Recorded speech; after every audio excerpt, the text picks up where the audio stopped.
అంటే దోచుకునేవాడు అంటే అందరు హృదయాలు దోచుకుని అందరికీ అభిమానులు అయితేనేమి తెలుగు ప్రేక్షకుల మా దేవుడికి అయితే కృతజ్ఞతలు తెలియజేసుకుంటున్నాను. సరే అది అయిపోయింది, ఇక ఒకసారి అది అయిపోతే స్విచ్ ఆఫ్. ఇక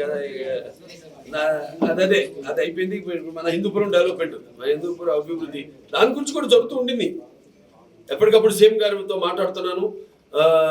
స్పెషల్ డెవలప్మెంట్ కింద ఏదైతే పనులు అప్పుడు మనం 60 లక్షలు అప్పుడు మన టౌన్ సిమెంట్ రోడ్ల కోసం వాటి కోసం మనం అప్పుడు ఆయన కేటాయించారు. ఆయన అటువంటి దానికి చాలా అభిమానం హిందూపురం. ఎందుకంటే నాన్నగారి నుంచి కూడా ఆయన ప్రాతినిధ్యం వహించడం, అలాగే ఎన్నో సందర్భాల్లో చెప్పడం జరిగింది. మిగతా ఆయన సొంత నియోజకవర్గం కంటే కూడా ఎక్కువ నిధులు మన హిందూపురికి ఆయన కేటాయించడం జరిగిందని. అండ్ అలాగే నేను మొన్న కూడా అన్ని ఫైల్స్ అన్ని కదులుతున్నాయి. ఇప్పుడు ముఖ్యంగా 3 సమస్యలు ఇక్కడ అభివృద్ధి విషయంలోకి వస్తే, ఒకటేమో ఏదైతే ఈ 92 కోట్లు ఈ టౌన్లో అప్పుడు రివర్స్ టెండరింగ్ అని మళ్ళీ పనులు ఆపేసి మొత్తం డబ్బు మళ్లించేశారు. మళ్ళీ కాంట్రాక్ట్స్కి 25% పైన అయిన పనులు వాటిని నిలిపేశారు. ఆ పనులన్నిటికీ మళ్ళీ 92 కోట్లు ఆ ఫైల్ కదులుతుంది. అయిపోయింది, ఆల్మోస్ట్ అయిపోతుంది. ఇంకొక 120 కోట్లు మన హెచ్ఎన్ఎస్ఎస్ ఏదైతే పైప్ లైన్ ఉందో అది ఇప్పుడు సరిపోవట్లేదు. మనకి 8 ఇంచులు ఉంది, దాని 12 ఇంచులకి. దాని తర్వాత ఇంకో వైడ్నింగ్, కెనాల్ వైడ్నింగ్, అవన్నీ కూడా. దాని తర్వాత మన ఈ చలమత్తూరు గోరంట్ల ఎత్తిపోతల పథకం ఏదైతే ఉందో అప్పుడు మనం 550 కోట్లు అప్పుడు ఆయన అంతా డిపిఆర్ అంతా ఆయనకి గవర్నమెంట్ ఇవ్వడం జరిగింది. శాంక్షన్ కూడా చేశారు. కాకపోతే మళ్ళీ ప్రభుత్వం మారడం, దాన్ని ఆపేశారు, ఎవరు పట్టించుకోవాలి. ఇప్పుడు మళ్ళీ దాన్ని స్లోగా తింటారంటే ఇప్పుడు రాష్ట్ర ఆర్థిక పరిస్థితులు దాన్ని బట్టి అయినా ఆయన మొగ్గు మనమైపోయే ముందు హిందూ ఏదైనా చెప్పా కదా, ఆయన హిందూపురం అభివృద్ధి గురించి ఆయన కూడా ఆలోచించేది. సో అది కూడా అది ఇప్పుడు 850 కోట్లకి ఎంత వచ్చింది. ఇప్పుడు రేట్లు పెరగడం, సిమెంట్ అన్ని మెటీరియల్ రేట్లు, సో అది కూడా మొదలుపెట్టేస్తాం. దాన్ని ఏంటన్నది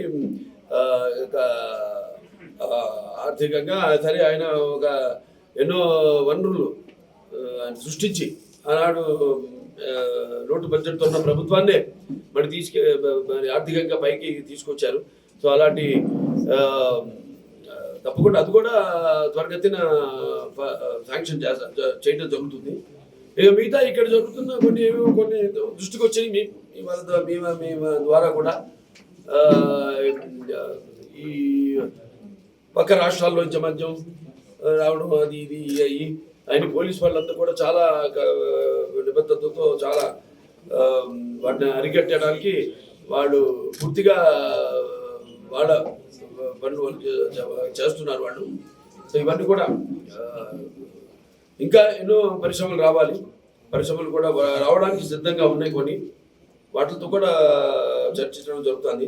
రైజా వాళ్ళు అయితేనేమి అప్పుడు అట్లాంటి వాళ్ళు కూడా ముందుకు రావడం. ఇట్లా మళ్ళీ మనం ఇప్పుడు ఏంటంటే సింగిల్ విండో సిస్టమ్ అంతా క్లియర్గా ఉంది వాళ్ళకి. అంటే వెంటనే త్వరగా ఫైల్స్ అన్ని మూవ్ అవుతాయి, శాంక్షన్ అయిపోతాయి అన్న ఒక మంచి ప్రభుత్వం. యథా రాజా తథా ప్రజ అన్నట్టు ప్రభుత్వం బాగుంటే అన్ని అభివృద్ధి త్వరగతిని జరుగుతాయి. అన్నీ కూడా మనం ఆశించేది అభివృద్ధి గురించే, సంక్షేమం గురించే, ప్రజల సంక్షేమం గురించి.